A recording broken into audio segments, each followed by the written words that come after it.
Chapter 15 23:14 hours. April 16th, 2539 Military Calendar. Me-Trome System. Oort Cloud. Extrasolar reconnaissance pattern aboard UNSC Prowler Death's Hand. Solomon 069 and the remaining ODSTs under Lieutenant Green's command barely made it to the rendezvous point in time. Several hours ago, Harvest Moon had relayed a message to him through one of the few remaining satellites still operational in orbit. The message was cryptic, but clear. Death's Hand withdrawing from reconnaissance patrol and executing slip-space maneuver to the far side of Boundary's supercontinent. Request Spartans for tactical insertion on target of opportunity. Captain Keller out. The smart AI passed the message along to Governor Huxley and, with plenty of reservations, offered one of their personal D-75 TCR Pelican dropships to Teal Force. It was a lucky break for the team that the governor had acquiesced a reconnaissance bird. Undoubtedly from General Grant, in the time since preparing for the Covenant's imminent arrival to Boundary. He read between the lines to understand why exactly a governor needed not only a Pelican dropship, typically reserved for the military or paramilitary operations, but for one outfitted with a reconnaissance package, because it was her last-ditch option to escape the city and meet the evacuation shuttles across the planet. I'm sure if she could have squirreled away a slip-space-capable ship, she would have. It was a stroke of luck that not only did Governor Huxley have the Pelican at her disposal and hidden in the militia's hangar, but that it was also a reconnaissance variant. It was already an insurmountable task to cross the supercontinent through Covenant occupying the airspace. But with the specialized refractive coating, the Pelican would, theoretically, be able to sneak past the cordon of Covenant aircraft undetected. The downside of utilizing the /R variant, however, was that the storage area and crew berthing were cramped with supplies, communications equipment, and redundant systems. After all, the bird was meant to stay out of direct contact with the enemy, not ferry a platoon of armored soldiers around. This meant that with little time to spare, the ODSTs made fast work gutting the airframe down to only the essentials. Solomon jumped into the belly and simply started ripping out seats, safety harnesses, rack spaces, and even a few display monitors bolted to either bulkhead. These Marines weren't the run-of-the-mill rifle jockeys. Each Helljumper carried with them a primary weapon, mini-fusion pack, communications equipment, and most had sidearms. Several Marines also carried with them bundles of octanitrocubane charges. There simply wasn't enough room to accommodate all the extra gear. Even after the handful of casualties Teal Force had taken in the previous few firefights, Lieutenant Green still had 28 ODSTs under his command. From the 40, he started out with just 96 hours ago. Unfortunately for the outfit, however, the reconnaissance variant of the UNSC Pelican had a maximum capacity of only 23 at best. One pilot, one co-pilot, and the crew chief. Even after all the space-saving accommodations prepared by Teal Force, Lieutenant Green had to leave some troopers behind. They were down to just 16 in the Pelican now, plus their platoon commander and Solomon. Even without allowing the maximum number of troops aboard, their additional equipment, ammunition, and explosives filled the over-encumbered troop bay. The rest of the troopers left who were chosen to stay behind and augment the local forces in the area for the time being. They were in good hands with Staff Sergeant Thompson, so there wasn't much in the way of gripes before they stowed their gear and prepped for departure. Solomon and the governor's staff could only surmise what could possibly be so important to the commander that she not only left her post-out system, but specifically requested the Spartans as well. An addendum to the message from Captain Fulton gave amplifying instruction. He had Arades relay to Harvest Moon that the first available Teal Force assets were to move toward the eastern shores of the supercontinent on the double, and that their Prowler would arrive in short order. The most alarming part of the message was their timeline. By the time the message was relayed thrice, once from the Death's Hand through a comm to the fleet, and again from Arades through one of the few remaining communications hubs in orbit to Harvest Moon, and then to Solomon's team, he only had 3.5 hours to travel the 3,000 kilometers across the sea. They opted for the safest route possible, choosing to keep a low radar profile over the notoriously famous typhoons over Boundary's massive ocean. With the additional gear jettisoned from the cargo bay and no underslung equipment such as a Warthog or Scorpion tank, the bird was able to reach its top speed, about 3/4 the speed of sound. It would be close, but they could make it. Without delay, the Pelican pilot dropped the augmented platoon off at the nearest landing zone in time to see the Prowler stealth craft spool up its engines. They had kept their drives hot in case an emergency withdraw-out system was warranted. Now safely aboard the Death's Hand and en route toward what was referred now as the Space Octopus by the Prowler crew, the ODSTs in the hangar bay were making final preparations to their gear and equipment, save First Lieutenant Green. Solomon and the platoon commander were on the command deck awaiting the captain's arrival. The Spartan sat uneasy in his armor, helmet resting on his lap, while Commander Keller strode back onto the command deck in a brisk walk. With his enhanced reflexes, Solomon both saw and heard the captain stroll onto the command bridge before the rest of crew. He placed his helmet in the crook of his left arm and shot up. "Attention on deck," he commanded and snapped straight in attention. Before him came a lanky, slender woman in her mid-50s with silver-streaked hair and a narrow nose.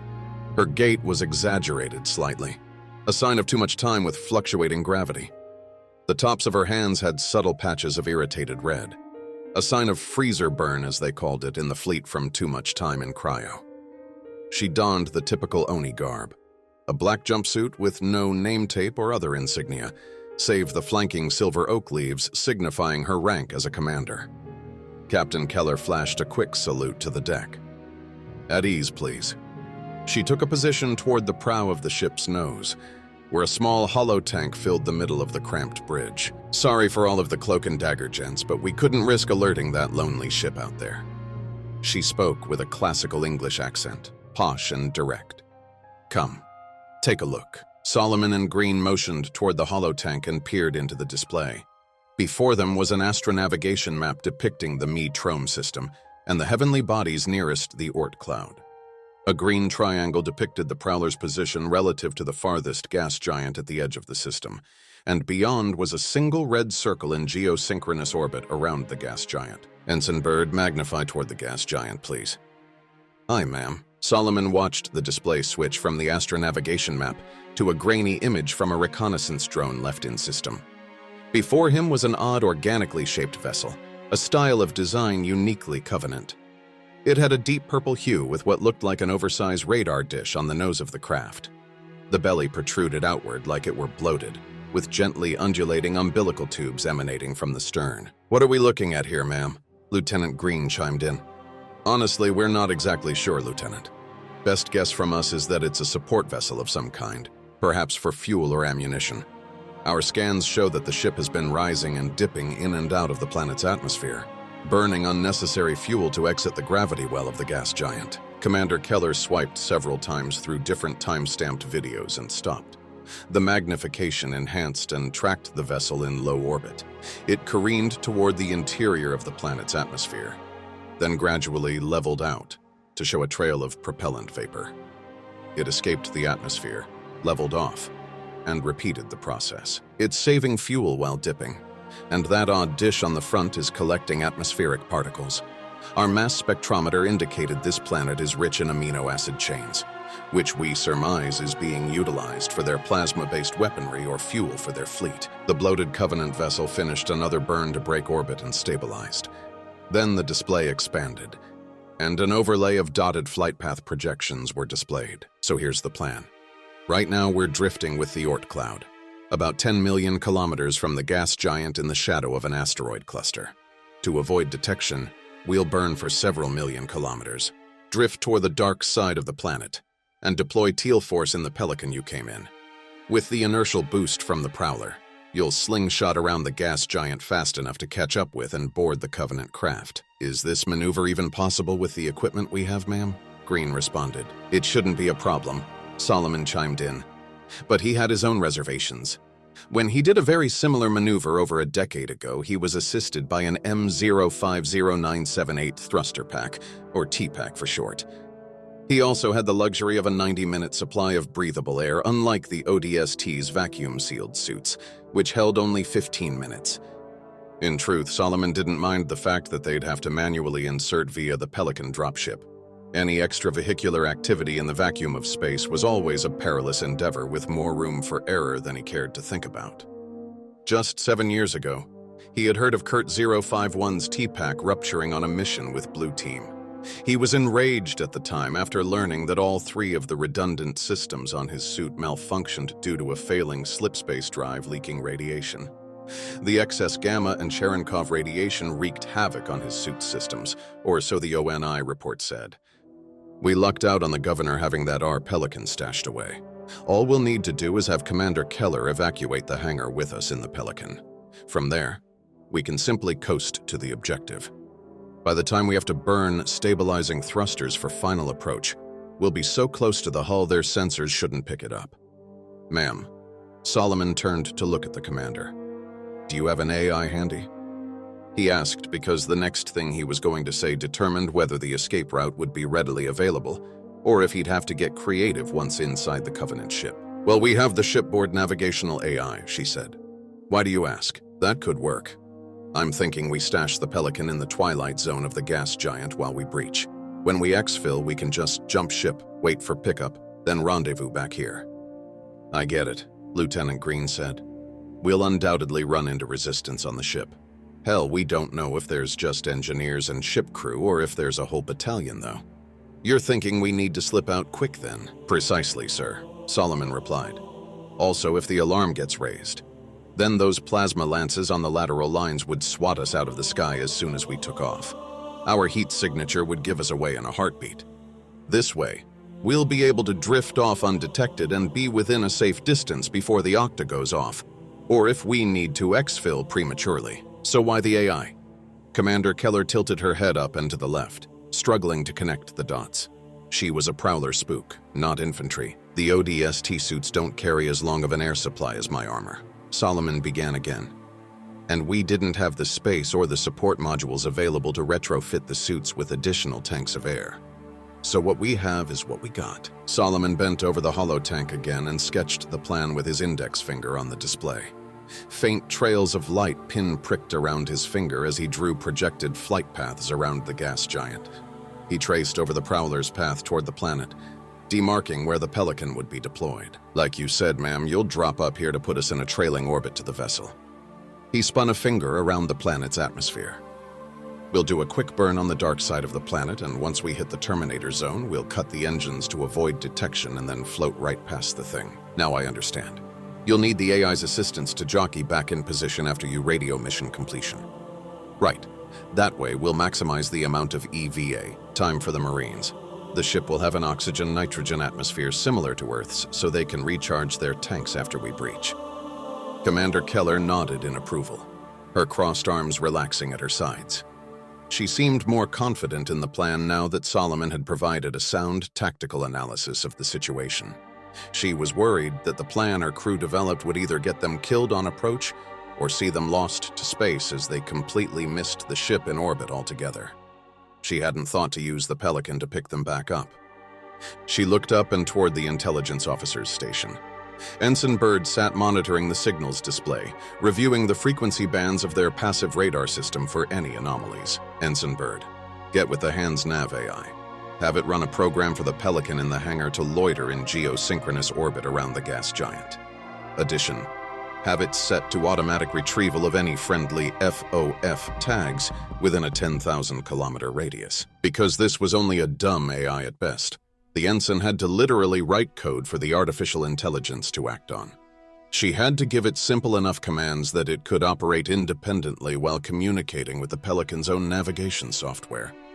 The crew would not be able to manually guide the Pelican in such tight circumstances. The ensign began typing commands into a separate keypad, one-handed with a dizzying speed.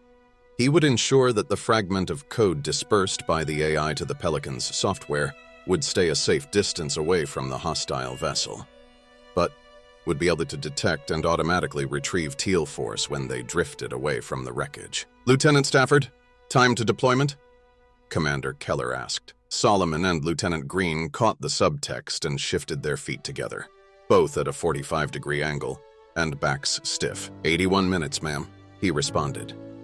She slowly motioned toward her own chair in the cramped bridge and turned to the pair of soldiers.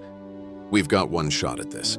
Solomon, I'm enforcing strict abort criteria on this one. If anyone misses the objective, we have no backup plan.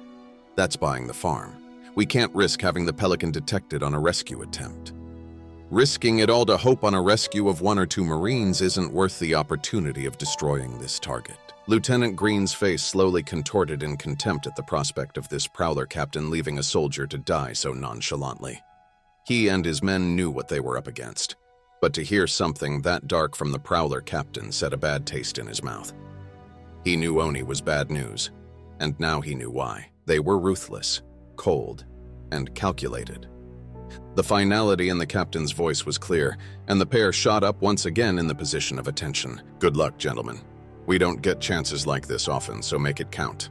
Dismissed. Solomon and the lieutenant snapped a final salute and marched off the deck. They began walking down the narrow corridor back to the hangar where the reduced platoon of ODSTs were conducting final preparations to their gear and equipment. Solomon and Lieutenant Green finished their quick transition from bridge to hangar, where they could see that final preparations were well underway. Above them, the once glaring white lights of the hangar were now a hushed amber color, signifying that the mission clock had started. The darkened light would help the soldiers' eyes adjust to the dark void of space, while also reducing the visible footprint of the hangar itself when its bay door came down. Under the red lights lay a single Pelican dropship, its eerily matte finish absorbing the light around it.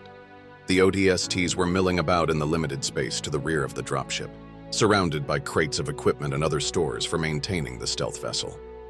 They were all in pairs wherever they could find space, inspecting their partner's helmet or armor seals.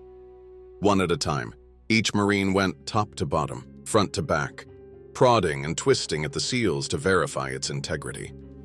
Once they were done with their final equipment and gear checks, the Marines began their weapon checks and secured their octanitrocubane bundles to harnesses or clamps situated on thighs or lower backs.